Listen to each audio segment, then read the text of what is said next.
Howdy folks, and welcome to F4 at Hockenheim Ring. Yes, this is the Hock. It's a great name for a circuit, that, isn't it? The Hock Ring. Gotta love it. Gotta love it. Anyway, with that getting out of the way and YouTube probably demonetizing me for sick humor, let's get ready for an F4 race. Now, F4 race is known for its banditry, and I become part of that list. So, we got 4 lights up. Get ready. It's lap 1, turn 1. Survival is a side quest. Let's go. Right, not a bad start. Slow reaction time. I actually counted it on here because it was that slow. Actually, half a second for me to react to the lights. I'm getting old. I'm 28 now. Now we get a bit of opening here in front of us, and we kind of get pinched, and then the car behind just goes into the space and goes right through. Should have made his life more difficult, but away he goes. Car 13 just bundle. Yeah, bundle. Typical F4. I'm going to win it on lap 1. To be fair, he's overtaken like 5 cars already, so he's got a Red Bull livery on. I'm going to leave that there. Anyway, we're around turn 3 now, nice and safely, and the Red Bull is still trying to get everywhere because, you know, he hasn't realised there's like 9 laps in this race. But hey-ho, at this point, I'm terrified because we're going down to the hairpin, and I've put a lovely little, look at that, a chase camera is up. We've got nice space in front of us again. Unfortunately, the 6 car, well, them two, unalive. Oh, it's the Red Bull livery. What a surprise. But yeah, the 6 car squeezes me to the outside, and it kind of spooks me a little bit. So I actually go all the way around the outside of the hairpin there. Pick up an off track, but I think I rejoined the track safely quite a lot. But yeah, those 2 cars ahead of the 2 cars ahead of me, I was worried that was going to happen. Anyway, another tricky corner here where people sort of run out of talent here. It's very easy to take too much speed into there, as the guy behind does on the chase cam. The orange car dives bomb into Narnia. Now, this guy ahead of me is Seb. We do know him from the channel, and he got such a poor exit there because he's a really bad driver. We feel like we have to push him. I didn't want to make it 3 wide in probably the fastest corner on the circuit here. And he's still struggling to overtake this dude, and he's taken 4 years about it. I really want to be up here. And this is where banditry starts. I feel, oh my, yeah. I feel I wanted more space than that. Now, clearly the guy ahead was following the F1 rule of, you know, just punt. I've made it to the apex first, so it doesn't matter about you. Good luck. But I felt I needed a little bit more space over there on exit.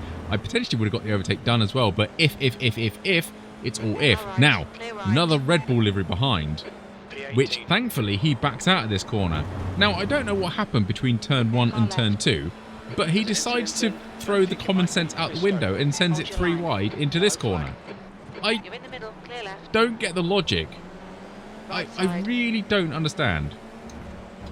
There's a really long straight, and then you make it 3 wide in the braking zone. It's just a surprise. He's fudged up his own run down this corner now because he's gone 3 wide in the corner. I moved very late, which is justifiable, it was clear. But yeah, he throws that out the window because he doesn't follow me through. If he'd followed me through, he would potentially been closer / matching my speed as I run out of talent. And oh, what a shame. He gets spun into that corner. Anyway, I'm not salty about it in the slightest. The gap to head is increasing. It's now 1.2. He backed out of turn 1, then dove into turn 2. It's like, I don't get your logic. I can't drive anymore. That's me confirming I can't drive. But this on board here, he sends it into here. If he had followed me through, he would have made a much better overtaking opportunity into this hairpin. And this is what I don't get with... It's racecraft at the end of the day. He should have waited, be patient. There's no point sending it 3 wide into turn 2. You may have waited for turn 5, I think this is actually down here. Because he doesn't really get enough of a slipstream to make the overtake possible. He never gets alongside me. And then we cut back a little bit here to the chase cam. Oh, he does get alongside me a little bit. But he turns in on the orange car, who's gone a little bit deep again. But he's made his life more difficult by that decision made at turn 2. But anyway, hopefully he might learn from that. But you never know. Anyway, where are we? The leader's just done it. We are lap 2, and this is the best friend that punted me off at the Vettel corner, as I like to call it. On lap 1 it was, actually. So we caught back up to him. Seb is ahead, so we're following him through the field as well. And we get a good run here on the 18. And we look up the inside here. But this is the difference. I know there's a big straight coming up. So I lift off, and I focus on getting a good exit. And that's kind of a little bit detrimental to my performance here, because shenanigans happen ahead. And we're all sort of on top of each other. And I probably should have gone for dive bomb, but I'd rather be safer and go here. Now this is where Seb, I'm going to ban him after this race. Seb's a traitor because he doesn't give me slipstream. So I have to back out again, be sensible. There's no point going 3 wide on a hairpin. It never works. It happened like that guy there that you just saw, who's now vanished. How did he vanish? Where's he gone? Anyway, he spun in the hairpin for whatever reason, and yeah, we're on the way again. But I still technically haven't overtaken anyone, and in my opinion, I think I had one good opportunity to do it, and possibly another one. Now here, There's an incident in turn 10. You think it might be Riviera? Clear right. sorry. There's an incident in Mercedes. It looks like That was a proper... Kelly. It was an intentional bandit move, but I just touched your back end and you went round. Sorry. Now, touching people's back ends is not ideal, obviously without consent, but you can see me appearing there. We're on with the Marlboro livery here, and he goes for the switchback on the blue, and I'm aiming for the same bit of track. My car is still under control, and I think 9 out of 10 times I'm making that corner and leaving space for the car on the outside, but that's a bad move by me. This is actually our best friend Red Bull livery guy. He actually gets a bit of karma and gets caught out there, which is really disappointing for him, to be honest. Because he was diving and you know, he didn't take anyone out, but he got taken out himself. But yeah, that was a bad move by me. I'm disappointed about it. But these things happen, unfortunately. I was concentrating on the car, Yeah. the car ahead of me, so bandit me, unfortunately. But anyway, we're going to brush that off literally 3 corners later and go for a massive send on Pedro here. F4 bandit right here. I am a full bandit official. I've joined the club. We go for a massive send there, and we get the job done there, which is quite nice because I kind of feel like, Yeah, F4 bandit. Yeah. there's me confirming I'm a bandit still. Shut up, I'm talking. Tony, the next car is But yeah, F2. I need to make my moves here. The field is getting stretched out, and I need to start making some safe overtakes. I think that's the important word. So we look here, he's actually defending the inside, which is fine. I'd rather have this line anyway to try and get a good exit. I do the old switchback just to get on power nice and early, and then I tuck under his rear wing here for the long drag race to turn. It is turn 5, isn't it?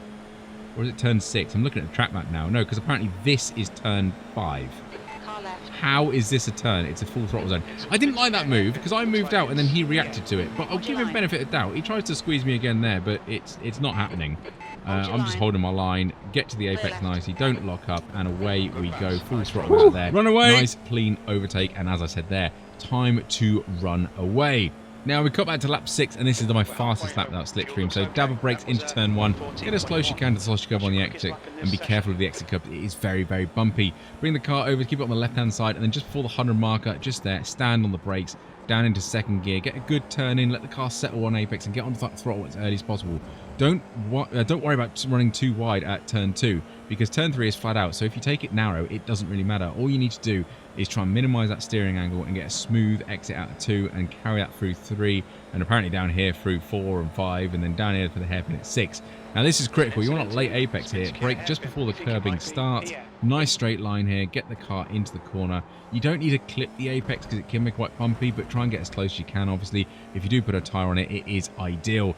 Flat out now, just keep the car on the left-hand side. Try and minimize steering angle for this little kink here and prepare for the braking zone of the Mercedes Arena, I believe it's called. End of the curbing there as it finishes. Little dab brake. Second gear again, close as you can, like turn 1.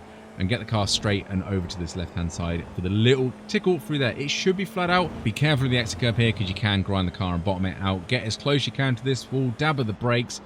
Down into 4th. Get a tyre on the apex. And again, be careful of grinding the curb as you drop off the blue and white over there. Brake before the tarmac change. Get the car in for the camber. Don't do a Vettel and go straight on and get a good exit here. All the way 3rd gear through there. Up into 4th.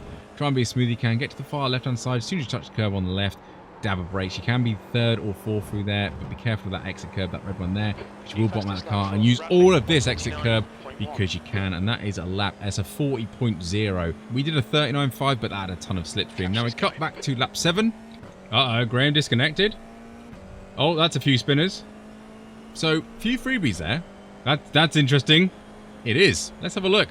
So we know Graham from the chat, so he's on the inside here, and unfortunately he just gets a little bit too slidey going through there on the loud pedal, and he tries his best to Alt F4, but he's still there in iRacing land and collects that car, and then this car decides to run into him for no reason I can see, and then that's the car there, and yeah, shenanigans. This is the on board with the car that actually hit the stationary car.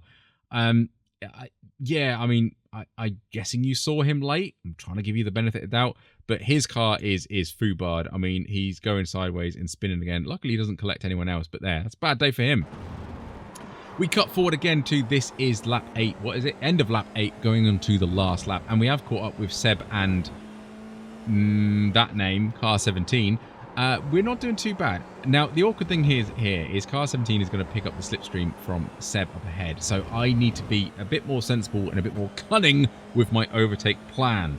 So, sensible head on, absolute concentration phase, try and nail turn 1. He did get a better exit than me there. He did pull ahead slightly, and it's like, right, okay, I'm going to be awkward here. So now we are heavily braking. I need to get a good exit out there because he's going to get the slipstream and I need to get a better slipstream. I am better on the brakes than him, it seems. Bit of an accordion effect with the braking, but I am trying to go flat out here. I know I'm not going to get the hairpin, so I need to get as close as I can and prepare my overtakes later on in the lap. There's no point sending to dive bomb. Now, Seb. Go on, Tony. Gives me the slipstream there, which wouldn't have worked, unfortunately, but thank you very much for trying to help there. Now, he defends the inside, which is fair enough, but it ruins his exit. Now, luckily, for some unknown reason, the only lap in the race, I take too much apex curb out of the hairpin, and it really affects my exit. I do feel I would have been maybe half a car length closer to him. Now, he does look to the inside a little bit early here, and again, I hit the curb again. I don't know what it is, but I was trying to get as close as I can to the sausages and just completely ruin it. But you can see how much better of an exit there I got. If I nailed both those curbs, I think I would be alongside him at this point for this fast right-hander. Again, I can't go for a dive. There's not enough braking zone. But again, he misses the apex slightly. And at this point, he defends the inside. And I've just got to send it. I've got to trigger the spotter and make him start thinking that I am coming for you. I am going to get you at this point. I'm right on his tail at this point. I could push him. Now, he is going to defend this inside because I know he would, because you would. I try and get a good exit. I do get a good exit, but he is sitting there on the exit curb. Now, because of his narrow entry, that's why his speed was lower on exit. I should have anticipated that, but again, he did nothing wrong. That was his line. He was entitled to it. I was just carrying maybe 10 miles an hour more than he was through that corner, and I wanted to use that to try and poke him with a stick in the last corner, / use that momentum through the last corner and then over the line. The line is quite a long way down at the Hock ring. So, yeah, that was where I was going to do the overtake, and I couldn't have done it anywhere else on the circuit, I don't think. Just a few mistakes on that last lap and potentially cost me a P7, but no disrespect to car 17 there. He did really well, kept his cool. He didn't make any mistakes. He defended the lines that he needed to, and well done for a P7 for him. We had a good conversation with him afterwards, after the race, so that was really, really nice. Always like having a chat with people you have a good race with, and it gets rid of the banditry, unaliving mentality of what iRacing seems to be going in a direction. At the end of the day, racing is fun. Being a bandit is not. I don't like taking anyone out. A few people seem to do it as a sport. But again, if you can make friends, you know you can race cleanly. And if they do make a mistake, you know it's a genuine mistake. Because at the end of the day, we're not professionals. So therefore, mistakes will happen. But yeah, hope you enjoyed this one. I really enjoyed this race. I'm disappointed that I've only done it once this week. I need to do it again this week. But it's been great, great fun getting used to the F4 again. Like, subscribe, follow, all that mumbo jumbo stuff. And I'll catch you on the next one.